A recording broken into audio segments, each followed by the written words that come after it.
Let's talk Boro and let's talk Stoke City 0, Middlesbrough 2.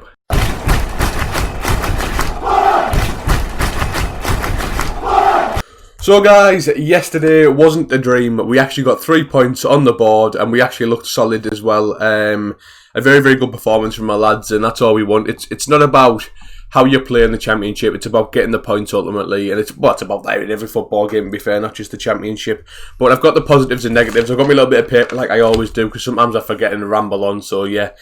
Hopefully you do enjoy the video, guys, and if you do, don't forget to subscribe to the channel, get the bell on to be the first notified when I do upload videos, because I've really started getting back into this again, and watching my beloved Boro on my computer or my TV.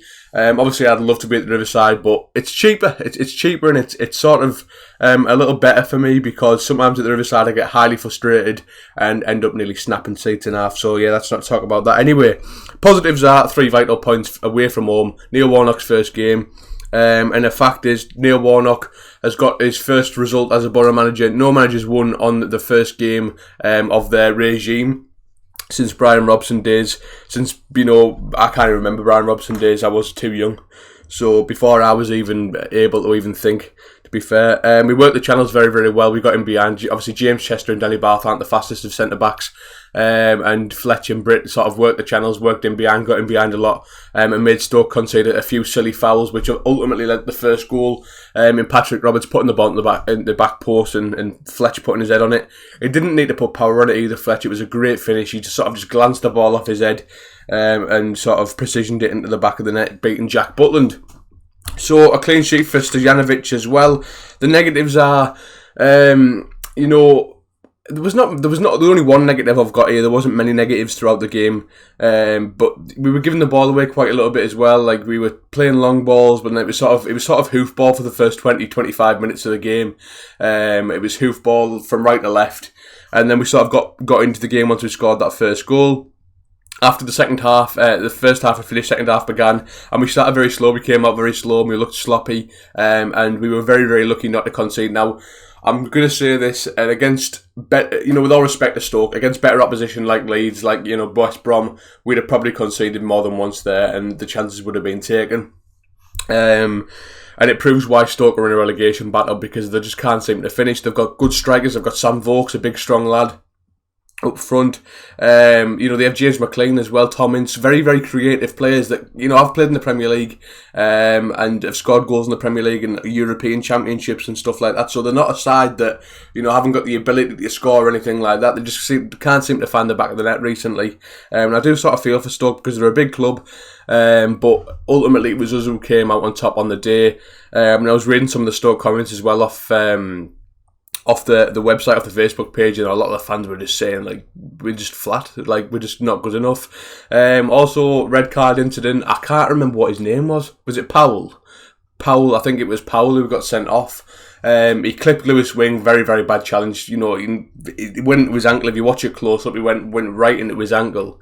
And it just wasn't a good challenge. And then he done it again. I think the Lewis Wing might have been the second one, to be fair. I think the first one was maybe Tavernier. But both of them worked off each other. And you can just see the frustration at Stoke City. You can just feel it. There was no fans in the ground, but you can just feel how tense they are when they're passing the ball about.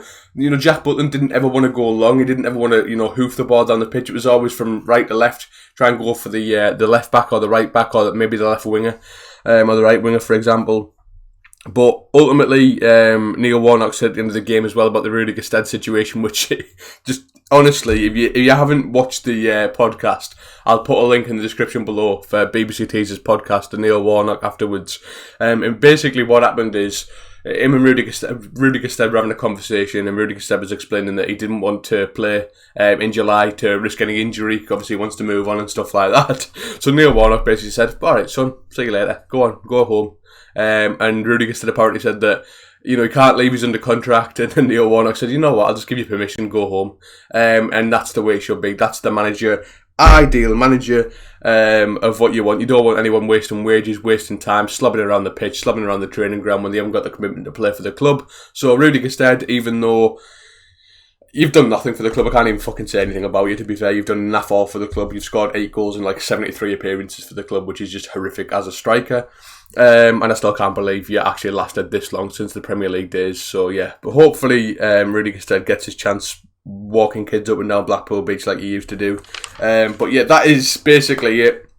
That is the Boro versus Stoke, or Stoke versus Boro aftermath. It's a quick little video, guys. If you are enjoying these, like I said, don't forget to drop a like on the channel and subscribe to my channel as well. It means a lot. I mean, I do stutter sometimes. I do get a little bit. I do talk very quickly as well. But that's just me. I sort of panic sometimes when I'm in front of the camera. I suppose I'll get better in time. But the main thing is Boro won. It's a very, very positive start in Neil Warnock's regime as Boro manager. And hopefully we can push on to Hull City now away from home on Sky Sports on Thursday. I'm looking forward to watching that. Obviously, about Tuesday, I'll probably make my predictions and stuff like that and give you a bit of team news. But yeah, hopefully you did enjoy this, guys. As always, until next time, up the Boro, 3 points in the bag at Stoke City. Adios.